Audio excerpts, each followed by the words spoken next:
Here is your latest injury update on Kevin De Bruyne. The champions Manchester City started their title defence with a fairly comfortable win against Burnley at Turf Moor. However, the game came at a cost of their integral midfielder, Kevin De Bruyne.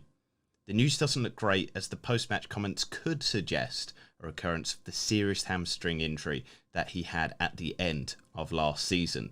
Pep Guardiola said he was injured again, unfortunately, same place and position as the Champions League, and he'll be out for a while.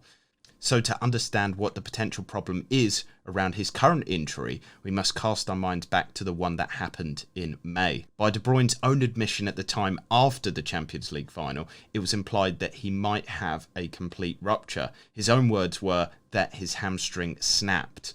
Although you might not be able to read too much into the comment, as the club haven't confirmed the extent of the injury, and sometimes things can be lost in translation.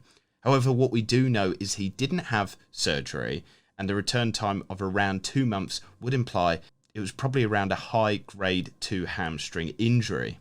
Despite limited minutes in pre-season, he was included in the first 11, and Pep Guardiola felt he was ready for that game against Burnley.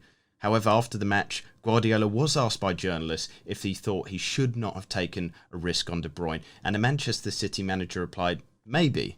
But what happened in 15 minutes can happen after 60, 65 or 70 minutes when the fatigue comes. So coming back to the current injury, looking at the video footage, there are usually two mechanisms for hamstring injuries. One is high-speed sprinting, which is the most common. However, De Bruyne was not moving at high speed. It was a fairly slow speed injury.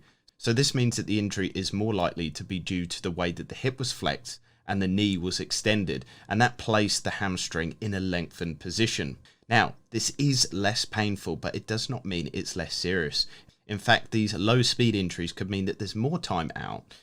It could be an injury to the proximal or close end of the semimembranous. So going through all this information, if this is a re-injury of the previous one, so it's likely that De Bruyne would be out for the same amount of time plus some added extra to be cautious and conservative to prevent another re-injury. So therefore it could be 2+ months. However, even if it is in the same area, it does not mean that it's the same injury, and we cannot be sure. We're just working off injury footage.